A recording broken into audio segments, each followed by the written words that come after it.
शहर police station में कुछ चोरी की मोटरसाइकिल आरोपी को पकड़ के अरेस्ट करके हमने रिकवर की है।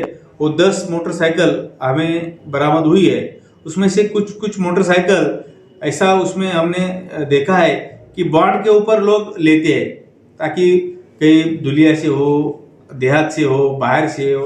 वो मोटरसाइकिल चोरी की होती है या खरीद के लेके आते हैं, वो पता नहीं चलता। लेकिन बॉन्ड के ऊपर सामने वाले एजेंट अपने ग्राहकों को बेचते हैं, ये गलत बात है।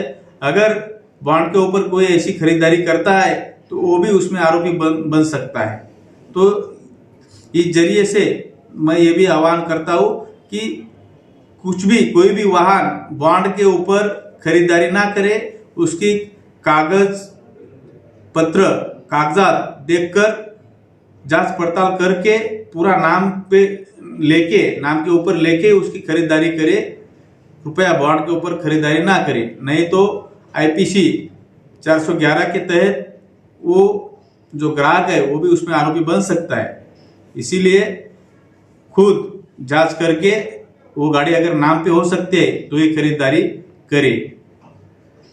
बहुत से नहीं, बम्बई से गुजरात चल रहे हैं। मालेगांव शहर में ज़्यादा इंस्टॉलमेंट का कारोबार है। ज़्यादातर लोग टू व्हीलर यानी इंस्टॉलमेंट पे लेते हैं, तो उनको इन्हें कागज पत्र नहीं दिया जाता, बॉन्ड पे कारोबार होता है। तो ऐसे लोगों के लिए क्या संदेश है? जेरॉक्स पेपर वो तो दो। इंस्टॉलमेंट पे अगर गाड़ियां लेती है ना, तो वो कंपनी मतलब इंश्योरेंस कंपनी हो या लोन वाली कंपनी, वो कंपनी देखकर लेनी चाहिए। और गाड़ी अगर शोरूम से निकाली हुई है तो ले ले।